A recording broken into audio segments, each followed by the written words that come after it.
muri Zimbabwe tinokuchingamidzai zvekare kune chimwe chirongwa pano pa Zim Facebook Secrets and Confessions kuri sei kwose kwamungava muri kumativi mana enyika. Tadzoka zvekare nawo ma confessions awa. Rekedzai tiba tapinda muma messages edu atadzoka takakubatirai. Message yedu yekutanga yakamira sekudai so: hanzi makadi zvenyu mukoma, ndinokumbirawo kuti munge muchindiposterawo nyaya yanguwo makaviga chitupa changu. Ininiwo mukoma ndiri mudzimai uye zvekare ndakabva mukunzwa confession yevamwe avo vainge vachiti ivo vaimboita zvehumalaicha vakazoba masofa emunhu. Zvabva zvandirangaridza. Hanzvadzi yangu uyo akazoshaika mainge muri mugore ra2010.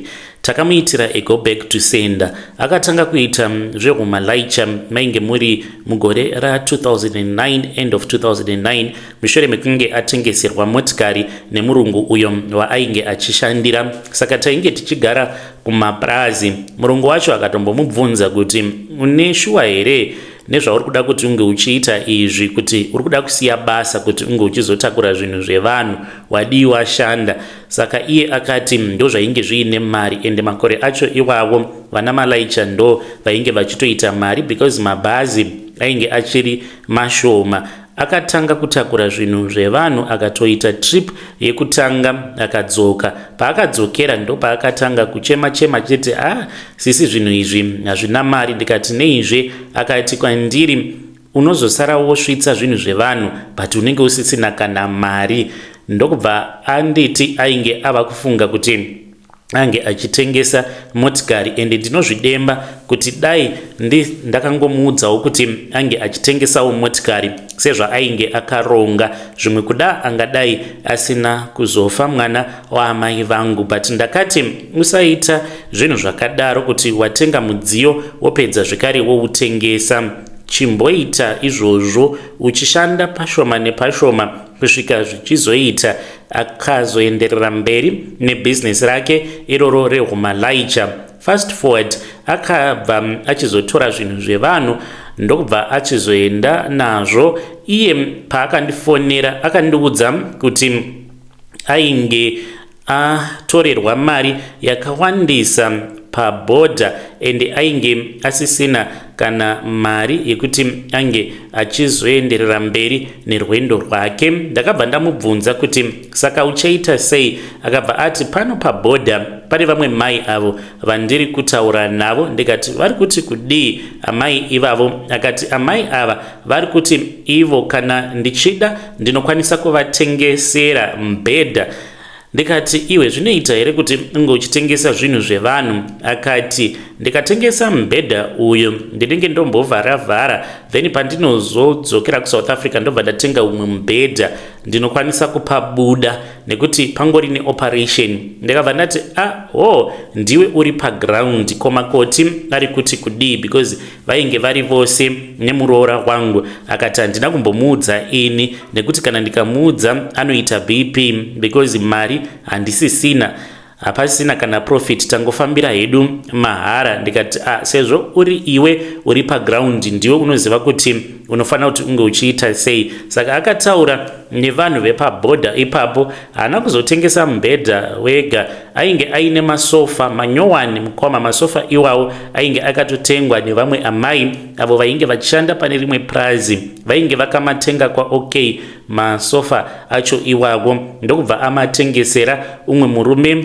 uyo ainge achishanda kuzimra, aishanda zvekare pabhodha kuti zvinhu zvake zvinge zvichikwanisa kuzobuda mubhodha zvimwe zvaainge ainazvo. Akati atengesa masofa zvekare nemubhedha ndokubva achizokwanisa kubuda mubhodha kwava kuenda. Haana kuzopa vanhu update yekuti ainge afamba sei. Iye tarisiro yake yainge iri yekuti paanenge adzoka obva achizoshanda, obva achizoreplace masofa nemubhedha. Asi zvinoita Mwari, mukomanachi akati ava kudzoka, hameno kuti motikari yakaita sei, trailer ndokubva rachizongohakanuka kubva pamotikari. Iyowo motikari yacho yakabva yachizokuvara zvakaipisisa apa mari yekugadzirisa vainge vasisina mari. Nemukadzi wake vakabva vachizotanga kushanda pane rimwe prazi riri kunonzi kutsanini uko kunoitwa zvemalemon, ndokwavo vainge vava kushanda. Achiti sisi, ndafunga hangu kuti ndige ndichingoshanda zvakaramba zvekuti ndinge ndichizovawo mupfumi, tongodzokera mupurazi titenge zvinhu zvevanhu. Mukushanda imomo muroora ainge ava kungogara achindifonera achiti sisi kunoko zviri kuitwa nehanzvadzi yenyu ini handisi kuzvifarira. Ainge asingachandiudzi kuti hanzvadzi yangu ainge ava busy nen'anga dzekuMozambique because papurazi pavainge vachishanda vachigara painge pachishanda maMozambican akawanda. Vaiti kana iri nguva yemalemon vaiuya vachibva kuMozambique then vobva vachizoshanda kana malemon apera vobva vadzokera kuMozambique. Saka hanzi painge paine n'anga dzainge dzakawanda idzo dzainge dzichibva kuMozambique. Saka handina kumbozviisawo mumusoro kuti mukomana ainge atofunga kuti ange achizoromba. Akabva achizoba mari iyo yavainge vakasevha ndokubva achizoenda kutsanini. Mari iyoyo yainge iri 12,000. Saka muroora akabva achizongoita give up ndokubva achizoenda kuhama dzake kuJoburg. Ndokurambana kwavakaita zvekuti muroora akatopona, angadai akatozourawa mushure mekunge murume adzoka kubva kuMozambique. Saka hanzvadzi yangu akazoti ava kubatika, haana kutiudza kuti ainge akaenda kunoromba zvake kuMozambique. Akati adzoka ndobva atanga kushanda. Chakandishamisa mukoma akangoti adzoka that very same week akatondiudza kutoti ndatova nepermit.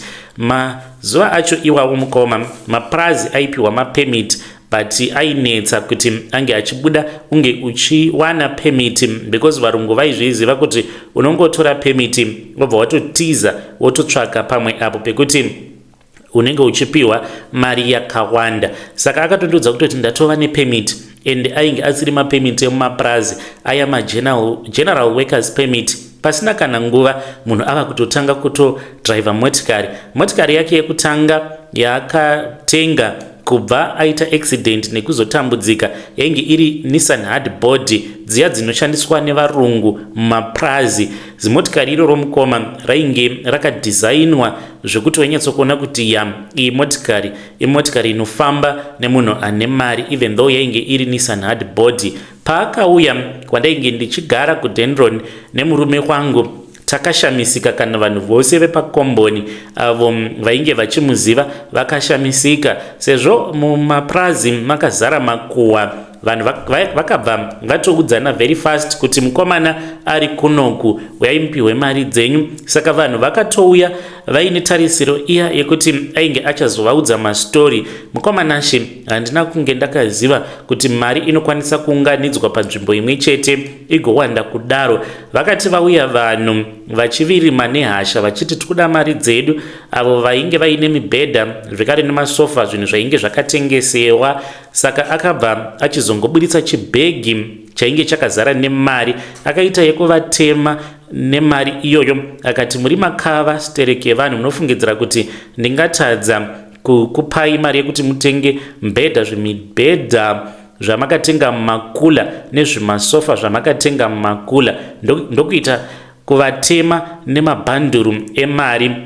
Akabva atopinda mumotikari kana kumbotioneka kwava kubva atoenda but akasiyira murume wangu mari. Saka murume wangu akazoti mangwana makuseni tamuka, akamuka achiti wopedza ndarota ka handisi kana kumbodzinzwisisa. Ndakamubvunza kuti ainge arotei, kwava kubva achizondiudza kuti ainge arota aine brother yangu. Saka brother yangu yainge ichiita sekunge inomupfuurira kuti hande tinge tichienda kuMozambique but murume wangu paainge achibvunza kuti naitsano kuMozambique kwamuri kuti tinofanira kuti tinge tichiinda, muroda kuti tinge tichinoita sei kuMozambique ikoko, nekuti handingangosiyi mhuri yangu ndotongosimuka nekuda kwekuti mandiudza kuti tinofanira kuti tinge tichienda kuMozambique. Tangai mandiudza zvatiri kufambira kuMozambique but brother yangu hanzi ainge asingadi. Saka murume wangu anoti pavakazotanga kufamba iye aitozvionawo vachitofamba vachiita sekunge vari kuenda kuMozambique. Anoti akazoona kuti vainge vaine nyoka yainge ichivatungamirira, ndipo apo paakati tsano ini handichakwanisi kuti ndige ndichienderera mberi nemi, endai henyu mega, hanzi hanzvadzi yangu. Ndipo paakabva achizomupandukira akazoona ndava muguva ndaurawa nebrother yangu. Murume wangu paakandiudza hope idzodzo idzo dzaainge arota, takangoti zvimwe kuda dzainge dzingoriwo hope, because as for my brother, munhu wataitoziva kubva mukukura kwake kuti panenge pasina mari haagari, anenge achingomhanya achingotsvaka mari. Saka sezvo ainge ava kugara achishanda kudhuze nekuMozambique, takangoti zvimwe kuda anenge aine madhiri awo aanenge achiita. Takatombofungidzira kuti maybe ainge ava kuita zvechizamazama vachitengesa chrome muno muSouth Africa. Tikati sezvo vari dealer, because akangogara ari munhu anongomhanya nguva dzose, hatina kunge takaziva kuti munhu ainge atova nechikwambo chake icho chainge chichimupa mari. Fast forward, ndakazotanga kurwara. Hope dziya dzainge dzakarotewa nemurume wangu. Ndakati ndava kurwara kudaro, ndaitoona brother yangu aiuya kwandiri. Aiti kana auya kwandiri aitotanga kutotaura ega, achiita sekunge asiri kuzviona kuti inini ndichiri mupenyu, but mukutaura kwake aitotaura achitoratidza kutoti anotozvidemba kuti zvaakaita akakanganisa, kundiuraya uko kwaakaita akakanganisa. Saka ndozvaaitaura izvozvo. Apa ainge ava kungogara achingofonera murume wangu. Aiti kana akafonera murume wangu kudaro aibva achizoti, tsano ndoda kuenda nemi kuMozambique, ndimi munhu wandinotovimba naye, handina umwe munhu wandinokwanisa kuti ndige ndichizofamba naye pakuenda kuMozambique. Asi murume wangu aingoti, muri kuzviona ka, hope dziya dzandaigara ndichingorota maimaka ndidzo dzidzi hope idzo dzava kutoitika. Tarisaone kuti uri kurwara, ininiwo tsano vari kuti ndinofanira kuti ndige ndichienda navo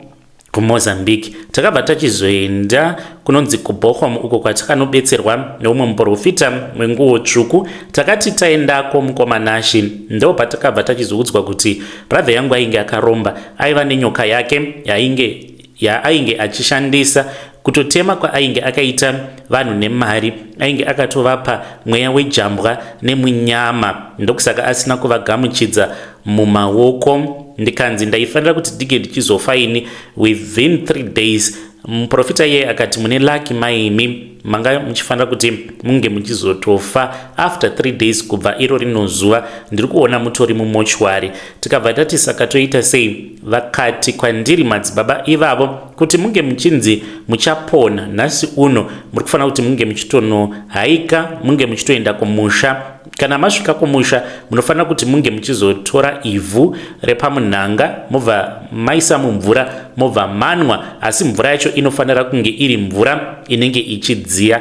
Pandakaudzwa izvozvo mukoma nemurume hatina kana kuda kuzombobvunza zvakawanda. Takabva tatomhanya tichidzokera kwatainge tichishanda, tikabva tatorongedza, tikabva tachizoenda, tikabva tachizonohaika matrack, tikabva tachizosvika kumba. Tasvika kumba mukoma chekutanga murume wangu chaakaita, because by then ndainge ndava kunzwa kuzarirwa uye zvekare ndaitoona nyika ichitotenderera. Saka akangonokora ivhu pamusha, vanhu vakatoshamisika kuti chii chiri kuitika. Akazotovaudza mushure mekunge andipa mvura yekunwa. Akangoti achingondipa mvura yekunwa, ndokubva ndatodonhera pasi ndikatanga kugwina ndichirutsa zvinhu zvainge zvakaita kunge zvimafuta akagwamba ari ewhite. Ndichingopedza kurutsa mukoma, ndo pandakangotaura zita rebrother yangu, ndokubva ndatomuka ndava kutobvunza vanhu kuti kochii chainge chaitika. Saka takabva tachizogara pasi neveukama tikavaudza zvose izvo zvainge zvakaitika. Saka veukama vakabva vati hatingangoti munhu akaromba tisina kufamba. Tikabva tachizotanga kufamba, takatanga taenda kure kwekuti vanhu vainge vasingatizivi. Tichingosvika pamba pe vamwe madzibaba. Mukadzi wavo akabva angoti ihama dzaMozisi idzi dzauya pano kuti dzinge dzichizobvunzira kuti ichokwadi here kuti mukomana akaromba. Vakabva vatiudza kuti zvechokwadi brother yangu ainge akaromba, uye zvekare ainge aine nyoka yake iyo ine macolors. Ndokutaura kwavakaita, vakati nyoka iyoyo ine zvuma kuchiuno kwayo, ende ndiko kwaanorara nayo. Kana akuda kuita mari anotanga kutambisa zvuma. Kutotambisa kwaanenge achiita zvuma izvo zviri kumuswe kwayo, kana ikafadzwa neromance iyo yaanenge apa nyoka, hanzi kana aifadza panobva pachizobudikira sikarudzi yemunhukadzi zvekuti anenge ava kutokwanisa kutoti ange achitosika bonde nayo. Kana akakwanisa kurara nayo zvekuti anenge aifadza, then inobva yachizomupa mari back. Ndo kurarama kwake ikoko uko kwaanonzi ndiko kwaanoita. Saka takabva tachizonzi taifanira kuti tose tinge tichishandisa munamato. Takashandisa munamato, then tikabva tanzi tose taifanira kuti tinge tichizonobayirira bakatwa pamudhorofia. Umwe neumwe akatenga bakatwa rake, ndokubva tachizoenda musango tikatanga kutsvaka midhorofia, tikabva tachizonobayirira mapakatwa edu. Zvawaita waitanga wabayirira kamucheka katsvuku, because takanzi tinge tichitenga 2 meters rejira dzvuku iri go back to sender iyo yatainge tava kuita. Tikafamba tikaenda musango, umwe nomwe akabata bakatwa rake nekapenga. Tikabva tachizoenda painge paine midhorofia yakawanda, takazovhurumutswa nenyoka ipapo mukoma. Asi vanhu vatainge tiinavo vakatanga kuikusha nyoka iyoyo ikatotanga kutopera simba. Tikanzi nyoka iyoyo yainge yatotumwa nebrother yangu kuti inge ichiuya kuzotikanganisa, so that tisazokwanisa kuzozadzikisa izvo zvatainge tanzi nemuprofita tinge tichizoita. Takabva tachizobayirira mapanga aya. Tapedza kumabayirira mapanga aya mukoma, ndo patakaona kuti midhorofia iyo yatainge tabaya yakatanga kutosinina ropa chairo. Takamboti zvimwe kuda tainge tabaya mudhorofia uyo unoburitsa juice rakaita red, but rainge ritori ropa. Vatainge tiinavo vakati ayewa ritori ropa, iropa rake iye. Kwaari ikoko izvo zvainge zvichifanira kuti zvinge zvichizoitika kwamuri mose, because ainge achida kuzokuchekeresai mose kuti arambe achingoita mari asina munhu anenge achizomutadzisa kuita mari sezvaari kuita. Saka kubaya kwamaita mudhorofia madzosera back to sender. Saka izvezvi kutaura kudai ari kutobuda ropa muviri wake wose kwaari ikoko. Haangakuudzei zvenyu. Tichingobvapo ipapo mukoma, chishamiso chakaitika ndechekuti akandifonera nevideo call achingondibvunza kuti kona isisi muripi. Ainge achida kuziva kuti ndiri kuita nezvei. Iye tainge takamuudza kuti tiri muSouth Africa, ainge asingatozvizivi kuti tainge takatodzoka kumusha, sezvatainge takaudzwa namadzibaba vekuBochum kuti haafanire kuti ange achizoziva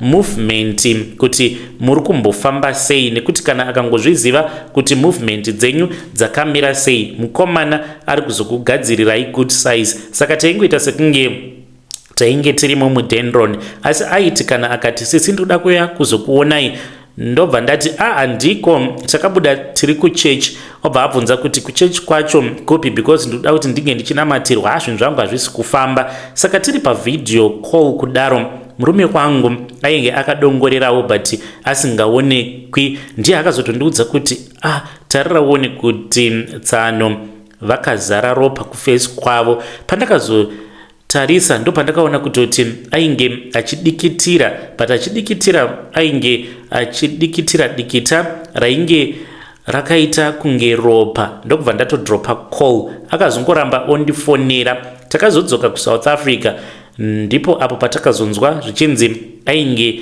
ari kuchipatara. Akazofira kune imwe hospital iyo yekuMankweng hospital, ndiko kwaakazoshayikira ikoko mushure mekunge tamuitira go back to sender. Saka pandakanzwa nyaya yaMalaicha uyo yekuvhara mwemukadzi wekuMalawi, ndakabva ndafunga izvo zvakaitwa nebrother yangu. Kufa kwake, even though takamuitira go back to sender, but kwakandirwadza. He was my little brother. Ndaimuda zvisingaiti, and iyewo aindida, ndokusaka ainge akada kuti ndinge ndichizova sacrifice yake. Hama dzangu hurombwa huriko, ende munhu kana aromba anotoromba musina kana fungidziro kana tarisiro yekuti munhu aromba. Izvezvi mukomanashi ndine dzimwe hama dziri muJoni, hana yangu inongogara ichingorova kana ndikangonzwa nyaya dzehurombwa kuti ko kana pakazoita umwe zvekare anozoda kuzoromba sezvakaita Moses my brother. Vedare ndo message iyo yandakatumidzirwa ichibva kuna vahanzvadzi vedu zvakangooma hazvo vedu we. Hanzi kana uine hama inenge iri muSouth Africa, hanzi unofanira kungogara uchingonamatira hama dzako kuitira kuti vasambofa vakabatwa nemweya iwoyo wekuzoda kuromba. Ngatitaurei navo vahanzvadzi vedu ava mucomment section. Rekedzai tibva taenda panyedu inotevera. Strange things indeed they do happen in this world. Hanzi mukoma makadii zvenyu, ndinokumbirawo kuti munge muchindiposterawo nyaya yangu makavika chitupa changu.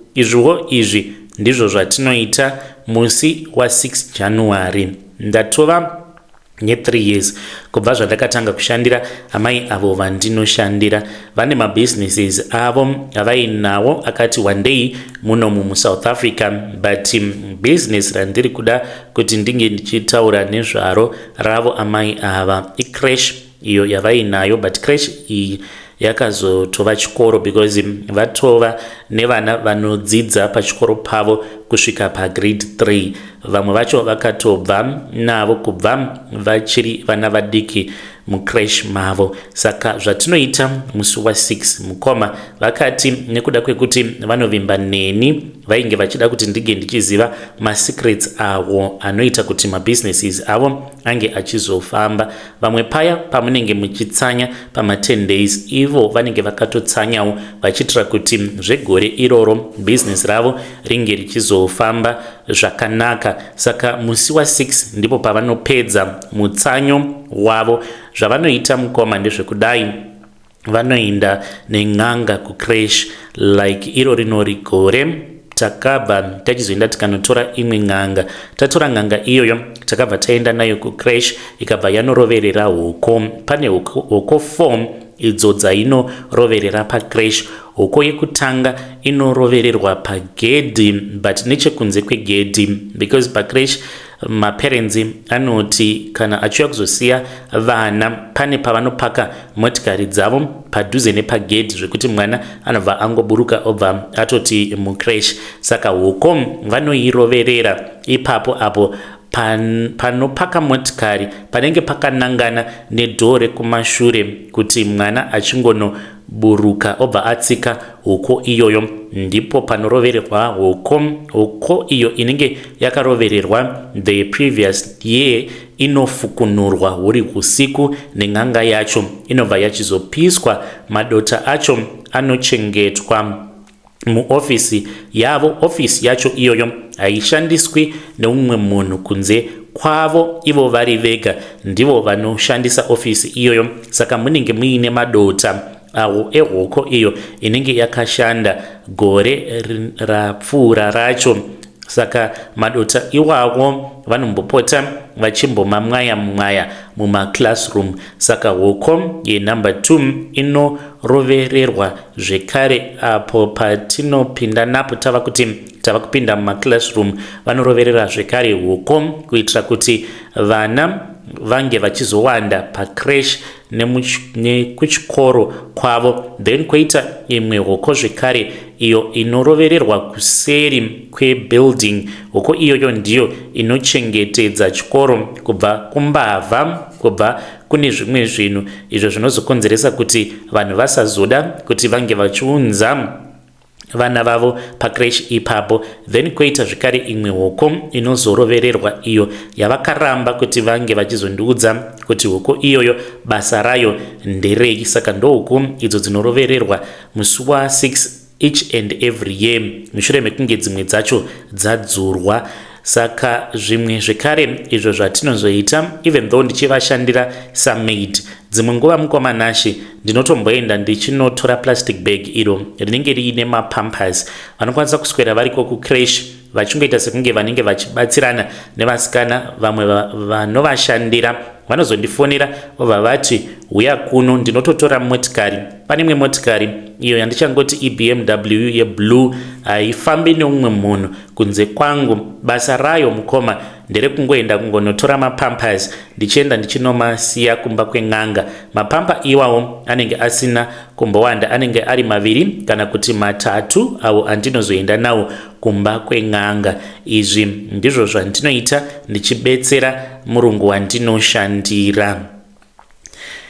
Vedare ndo message iyo yandakatumidzirwa ichibva kuna vahanzvadzi vedu. Zvakangooma hazvo vedu as a maid uchitodriver BMW munozvionawo sei. Hanzi inongofamba neni chete and mission patinenge ndichifamba nayo, mission inenge iri yekuti ndinge ndichinotora mapampa. Kana ndamatora ndobva ndaenda nawo, ndobva ndanomasiya kumba kwasangoma. Strange things they do happen in this world. Hanzi vamwe pamunenge makatsanya ivowo hanzi vanenge vakatsanya asi vanopedza kutsanya uri musi wa6 January pavanenge vava kuzoita mhiko dzavo. Rekedzai tibva taenda panyedu inotevera.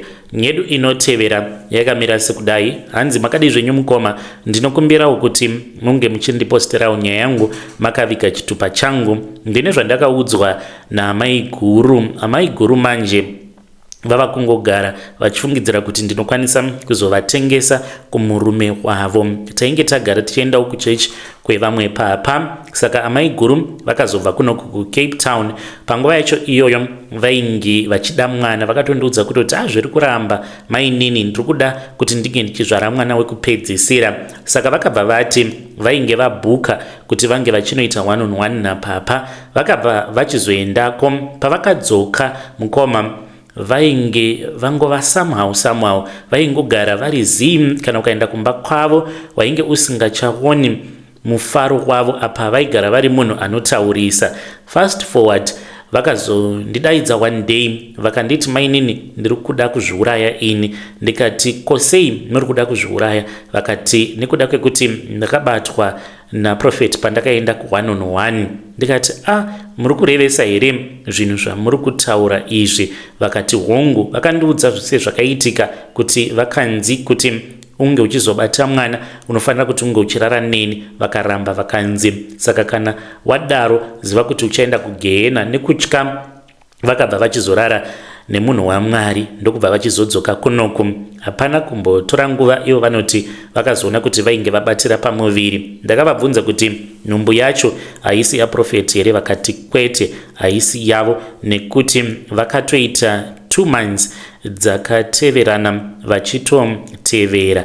Then mwedzi wenumber 3 ndo pavasina kuzoenda kumaperiods vakatesta. Ivo vanoti kutesta vakazotesta zvekare nechimwe chiya chiclear blue chinotaura maweeks. Vakacalculate vakaona kuti nhumbu yakazobata mushure mekunge vadzoka kunoku kuCape Town. Saka ndonyaya yavakandiudza. Ndoita sei kuti Gulezi vange vachizviziva kuti I will never expose her to her husband, because munhu ava kungogara achingonyumwa achingondifungira nyaya vachifungidzira kuti ndinokwanisa kuzoudza murume wavo, but I'm not like that. Ndinotovanzwirawo tsitsi nekuda kwezvavakasangana nazvo. Mukoma, kana mukaposta nyaya yangu muzondizivisa, ndichange ndichizoteverera ndiri mucomment section. Maiguru vangu vaigara vari munhu aigara achingofara. Iko zvinozvi kana ukagara navo pasi unotoona kutoti there is something that is wrong. Vane problem now yekungovhunduka. kana ukataura navo vanokwanisa kungovhunduka. Ndakamboti nerimwe zuva ndainge ndiri kumba kwavo, saka ndainge ndiri paTikTok ndichingoscrolla ndichiona hangu mavideos, then all of a sudden the next video rakazoplaya rainge riri revamwe pastor vekunigeria vainge vachiparidza, saka vaita zviya zvekudanidzira. Video racho rakangotanga vachingoita zvekudanidzira, vakavhunduka vakatosimuka pavainge vakagara vachida kutiza. Ndakavabvunza kuti dambudziko chii, vakangonyarara vakati hapana mainini, ndangovhunduka hangu. Is it normal izvo zvimwe zviri kuitika kwavari? Ndo zvinganzi zvingaitika here kana wabatwa chibharo? Please help. Hey, vedare ndo message iyo yandakatumidzirwa ichibva kuna vanzvadzi vedu zvakangooma hazvo vedu we. Hanzi ndo zviri kuitika kuna Maiguru vavo izvo, kuti haisi trauma here iri kukonzeresa kuti ivo amaiguru vange vachingogara vainika kuvhunduka mukati. Let us try to speak with our DM sister in the comment section. Ngatisanganei zvekare mune zvimwe zvirongwa zvinotevera.